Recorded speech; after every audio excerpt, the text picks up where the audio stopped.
ഇന്ന് കേരള സർവകലാശാലയിൽ കണ്ടത് നാടകീയ രംഗങ്ങളാണ്. വൈസ് ചാൻസലറെ മറികടന്ന രജിസ്ട്രാർ ഡോക്ടർ കെ.എസ്. അനിൽകുമാറിന്റെ സസ്പെൻഷൻ സിൻഡിക്കേറ്റ് റദ്ദാക്കി. വിഷയം അന്വേഷിക്കാനായി 3-അംഗ സമിതിയെ ചുമതലപ്പെടുത്തി. സസ്പെൻഷൻ പിൻവലിച്ചതിന് പിന്നാലെ വൈകിട്ട് 4:30 രജിസ്ട്രാർ ചുമതലയേൽക്കുകയും ചെയ്തു. സിൻഡിക്കേറ്റിലെ ഇടത് അംഗങ്ങളുടെ തീരുമാനം നിലനിൽക്കില്ല എന്ന് താൽക്കാലിക ചുമതലയുള്ള VC സിസ തോമസ് പറഞ്ഞു. അനിൽകുമാറിന്റെ സസ്പെൻഷൻ തുടരുമെന്നും VC അറിയിച്ചു. നാളെ കോടതിയിൽ വരുന്ന വിഷയമായ രജിസ്ട്രാറിന്റെ സസ്പെൻഷന് സ്റ്റേറ്റ്മെന്റ് ഓഫ് ഫാക്ട്സ് കൊടുക്കാൻ വേണ്ടിയിട്ട് സിൻഡിക്കേറ്റ് ആണ് അത് കൊടുക്കേണ്ടത്. അതിന്റെ പേരിൽ അവർ റിക്വസ്റ്റ് ചെയ്തത് പ്രകാരമാണ് നമ്മൾ ഇന്ന് മീറ്റിംഗ് കൂടിയത്. അവർ അവസാനം അത് ഈ സസ്പെൻഷൻ റദ്ദാക്കണം എന്നുള്ള ഒരു രീതിയിലോട്ട് വന്നപ്പോൾ ഞാൻ മീറ്റിംഗ് ഡിസോൾവ് ചെയ്തിട്ട് പുറത്തു പോവുകയാണ്. ഒരു അജണ്ട പറയുന്നത് സ്റ്റേറ്റ്മെന്റ് ഓഫ് ഫാക്ട്സ് ഫൈനലൈസ് ചെയ്യാൻ പറയുമ്പോൾ വേറൊരു വിഷയം എടുത്ത് ഡിസ്കസ് ചെയ്യാൻ അത് ഒരിക്കലും ഒരു അപ്രൂവ്ഡ് അജണ്ട ഐറ്റം അല്ലാത്തത് കൊണ്ട് തന്നെ അത് അംഗീകരിക്കാൻ പറ്റുന്നതല്ല. ഡിസോൾവ് ചെയ്ത് ചെയർ വെളിയിൽ ഇറങ്ങിക്കഴിഞ്ഞാൽ അതിന് വാലിഡിറ്റി ഇല്ലെന്നുള്ളതാണ് എനിക്ക് മനസ്സിലാക്കാൻ കഴിയുന്നത്. സിൻഡിക്കേറ്റ് തീരുമാനത്തെ സ്വാഗതം ചെയ്ത് ഉന്നത വിദ്യാഭ്യാസ മന്ത്രി രംഗത്തെത്തി. രജിസ്ട്രാറുടെ വിഷയത്തിൽ തീരുമാനമെടുക്കേണ്ടത് സിൻഡിക്കേറ്റാണെന്നും സ്റ്റാറ്റ്യൂട്ട് പ്രകാരമുള്ള നടപടിയാണെന്നും ബിന്ദു പ്രതികരിച്ചു. ഈ രജിസ്ട്രാറുടെ അപ്പോയിന്റിംഗ് അതോറിറ്റി VC അല്ല, സിൻഡിക്കേറ്റ് ആണ്. രജിസ്ട്രാറെ സംബന്ധിച്ചുള്ള തീരുമാനമെടുക്കാൻ സിൻഡിക്കേറ്റിന് 100% അർഹതയുണ്ട്. സിൻഡിക്കേറ്റ് അംഗങ്ങൾ അവരിൽ നിന്ന് തന്നെ ഒരു ചെയർപേഴ്സണെ തിരഞ്ഞെടുത്തുകൊണ്ട് ആ ചെയർപേഴ്സൺ സിൻഡിക്കേറ്റ് യോഗം നടത്തി രജിസ്ട്രാറുടെ ഈ സസ്പെൻഷൻ റദ്ദ് ചെയ്തിരിക്കുകയാണ്. അതാണ് യഥാർത്ഥത്തിൽ നിയമപരമായിട്ടുള്ള നടപടിയായിട്ട് നിൽക്കേണ്ടത്. കോടതി പരിശോധിക്കട്ടെ. സ്റ്റാറ്റ്യൂട്ടിൽ എഴുതി വയ്ക്കപ്പെട്ട കാര്യങ്ങളുടെ അടിസ്ഥാനത്തിലാണ് അവിടെ നടന്നിട്ടുള്ളത്. VCക്ക് രജിസ്ട്രാർക്കെതിരായി അച്ചടക്ക നടപടി സ്വീകരിക്കാനായിട്ട് അധികാരമില്ലാത്തതാണ്.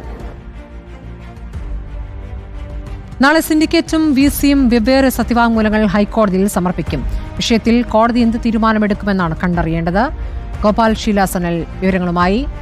ഗോപാൽ, ഇന്ന് സർവകലാശാലയിൽ നടന്നത് നാടകീയമായ സംഭവവികാസങ്ങളാണ്. എങ്ങനെ നമുക്ക് വിശദീകരിക്കാം? അത്യന്തം നാടകീയ സംഭവങ്ങളായിരുന്നു ഇന്ന് കേരള സർവകലാശാല സിൻഡിക്കേറ്റ് യോഗത്തിൽ നടന്നത്. ഹൈക്കോടതി നിർദ്ദേശിച്ചത് പ്രകാരം സത്യവാങ്മൂലം തയ്യാറാക്കുന്നതിന് വേണ്ടിയിട്ടാണ് ഇന്ന് സർവകലാശാലയിൽ അടിയന്തര സിൻഡിക്കേറ്റ് യോഗം ചേർന്നത്. രാവിലെ 11 മണിയോടുകൂടി ആരംഭിച്ച സിൻഡിക്കേറ്റ് യോഗത്തിൽ വൈസ് ചാൻസലർ രാവിലെ താൻ അച്ചടക്ക നടപടി എടുത്തതുമായി ബന്ധപ്പെട്ട റിപ്പോർട്ട് ടേബിൾ ചെയ്യുകയുണ്ടായി. ആ ടേബിൾ ചെയ്ത റിപ്പോർട്ടിന്മേൽ ചർച്ച വേണം എന്ന ആവശ്യം ഇടത് സിൻഡിക്കേറ്റ് അംഗങ്ങൾ മുന്നോട്ട് വയ്ക്കുകയും എന്നാൽ ആ ആവശ്യം അംഗീകരിക്കാൻ ഒരു തരത്തിലും VC സിസ തോമസ് തയ്യാറായില്ല. കാരണം അജണ്ടയിൽ വിഷയമാണ് ഇടത് അംഗങ്ങൾ ഉന്നയിക്കുന്നത് എന്ന് സൂചിപ്പിച്ചുകൊണ്ട് ആ ആവശ്യം പൂർണ്ണമായും തിരസ്കരിക്കുകയായിരുന്നു VC. എന്നാൽ അത് അംഗീകരിക്കാൻ തയ്യാറാകാതിരുന്ന ഇടത് അംഗങ്ങൾ ഈ സിൻഡിക്കേറ്റ് യോഗത്തിൽ വലിയ ബഹളം വയ്ക്കുകയും പരസ്പരം വാക്കേറ്റമുണ്ടാവുകയും ചെയ്തു. VCക്ക് പിന്തുണയുമായി BJP സിൻഡിക്കേറ്റ് അംഗങ്ങൾ കൂടി വന്നതോടെ വലിയ ബഹളം സിൻഡിക്കേറ്റ് യോഗത്തിൽ ഉയർന്നു. ഇതിനിടെ ഭൂരിപക്ഷ അഭിപ്രായം മാനിച്ചുകൊണ്ട് അല്ലെങ്കിൽ ഭൂരിപക്ഷത്തിന്റെ അഭിപ്രായത്തിന്റെ പിൻബലത്തിൽ സിൻഡിക്കേറ്റ് രജിസ്ട്രാർ അനിൽകുമാറിനെതിരായ നടപടി റദ്ദാക്കാനുള്ള തീരുമാനമെടുത്തു. ആ തീരുമാനത്തിനോടൊപ്പം തന്നെ 3-അംഗ സമിതിയെ എന്താണ് ഈ വിഷയത്തിൽ സംഭവിച്ചത്, എങ്ങനെയാണ് അച്ചടക്ക നടപടി ഉണ്ടായത് എന്ന വിഷയം പരിശോധിക്കുന്നതിന് വേണ്ടി ചുമതലപ്പെടുത്തുകയും ചെയ്തു. Doctor Shiju Khan, advocate G. Muraleedharan, doctor Naseeb എന്നിവരടങ്ങുന്ന 3-അംഗ സിൻഡിക്കേറ്റ് കമ്മിറ്റിയാണ് ഇതുമായി ബന്ധപ്പെട്ട അന്വേഷണത്തിന് വേണ്ടി ചുമതലപ്പെടുത്തിയത്. എന്നാൽ ഈ ഒരു തീരുമാനം ഉണ്ടായതിന് തൊട്ടു പിന്നാലെ തന്നെ സിസ തോമസ് യോഗം പിരിച്ചുവിട്ടു എന്ന് അറിയിച്ചുകൊണ്ട് യോഗത്തിൽ നിന്ന് ഇറങ്ങിപ്പോവുകയും സിൻഡിക്കേറ്റ് അംഗങ്ങൾ BJP സിൻഡിക്കേറ്റ് അംഗങ്ങളും കോൺഗ്രസ് അംഗങ്ങളും ഈ യോഗത്തിൽ നിന്ന് ബഹിഷ്കരിക്കുകയും ചെയ്തു. ഇന്ന് വൈകുന്നേരത്തോടുകൂടി സിൻഡിക്കേറ്റിന്റെ നിർദ്ദേശപ്രകാരം ഡോക്ടർ കെ.എസ്. അനിൽകുമാർ തിരികെ ജോലിയിൽ പ്രവേശിപ്പിച്ചു എന്നതാണ് ഏറ്റവും പ്രധാനപ്പെട്ട ഇതിലെ കാര്യം. 4:30 അദ്ദേഹം ജോലിയിൽ പ്രവേശിച്ചത്. ഇതിൽ നിന്ന് വ്യക്തമാകുന്നത് രാഷ്ട്രീയമായും നിയമപരമായും പോരിനിറങ്ങുകയാണ് സിൻഡിക്കേറ്റ് എന്നുള്ളതാണ്. എന്തായാലും നാളെ 2 സത്യവാങ്മൂലങ്ങൾ, ഒന്ന് സിൻഡിക്കേറ്റിന്റേതും ഒന്ന് വൈസ് ചാൻസലറിന്റേതും ഹൈക്കോടതിയിൽ സമർപ്പിക്കപ്പെടും. ഈ വിഷയത്തിൽ എന്ത് നിലപാടാണ് ഹൈക്കോടതി സ്വീകരിക്കുക എന്നതാണ് ഇനി കണ്ടറിയേണ്ടത്. ശരി, ഹൈക്കോടതി എന്ത് നിലപാടെടുക്കുമെന്നതാണ് ഏറ്റവും പ്രധാനം. കേരള സർവകലാശാലയിലെ സസ്പെൻഷനിൽ രജിസ്ട്രാർ ഹർജി പിൻവലിക്കാൻ തീരുമാനിച്ചിരിക്കുന്നു. സസ്പെൻഡ് ചെയ്ത VCയുടെ നടപടി ചോദ്യം ചെയ്തുള്ള ഹർജിയാണ് ഡോക്ടർ കെ.എസ്. അനിൽകുമാർ പിൻവലിക്കുക. സസ്പെൻഷൻ നടപടി സിൻഡിക്കേറ്റ് റദ്ദാക്കിയ പശ്ചാത്തലത്തിലാണ് തീരുമാനം. ശ്യാം ദേവരാജ് വിവരങ്ങൾ നൽകും. ശ്യാം, ഇപ്പോൾ സസ്പെൻഷൻ ചോദ്യം ചെയ്തുള്ള ഹർജി രജിസ്ട്രാർ പിൻവലിക്കുന്നത് രജിസ്ട്രാർ പദവിയിലേക്ക് അദ്ദേഹം തിരിച്ചെത്തിയതുകൊണ്ടാണ്, സസ്പെൻഷൻ റദ്ദാക്കി മടങ്ങിയെത്തിയതുകൊണ്ടാണ്. പക്ഷേ ഇത് എത്രത്തോളം കോടതിയിൽ നിൽക്കുമെന്നാണ് മനസ്സിലാക്കേണ്ടത്.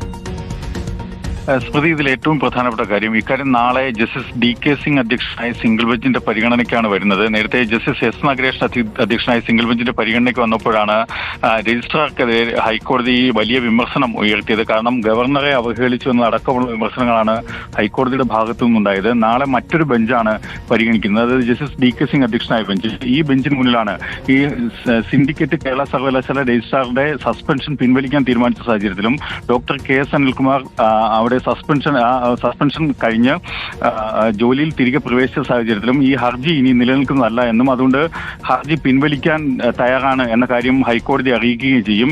ഇത് ഈ മുതിർന്ന അഭിഭാഷകൻ എൽവിൻ പീറ്ററാണ് നാളെ കോടതിയിൽ രജിസ്ട്രാർക്ക് വേണ്ടി ഹാജരാക്കുന്നത്.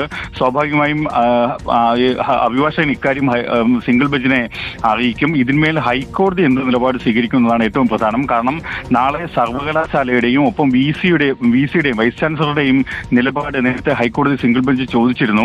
ഇക്കാര്യത്തിൽ നാളെ സ്വാഭാവികമായും വൈസ് ചാൻസലറെ അറിയിക്കുക, ഇത്തരമൊരു തീരുമാനം അജണ്ടയ്ക്ക് പുറത്തു നിന്നുള്ള ഇതാണ് എന്നതടക്കമുള്ള കാര്യങ്ങൾ വിസിയുടേതായിട്ടുള്ള സ്വതന്ത്ര നിലപാടായി അറിയിക്കും. പക്ഷേ സർവകലാശാലയുടെ തീരുമാനം സിൻഡിക്കേറ്റ് തീരുമാനമാണ് അറിയിക്കപ്പെടുക, ഔദ്യോഗികമായി അറിയിക്കപ്പെടുകയും ചെയ്യുക. അത് ഇത്തരമൊരു തീരുമാനമെടുത്തു എന്ന കാര്യം, അതായത് സസ്പെൻഷൻ പിൻവലിച്ചുവെന്നും അതിന്റെ അടിസ്ഥാനത്തിൽ രജിസ്ട്രാർ KS അനിൽകുമാർ തിരികെ ചുമതലയിൽ പ്രവേശിച്ചു എന്ന കാര്യവുമായിരിക്കും അറിയിക്കുക. അതുകൊണ്ട് തന്നെ നാളെ ഹൈക്കോടതിയുടെ നടപടികൾ അങ്ങേയറ്റം നിർണായകമായിരിക്കും.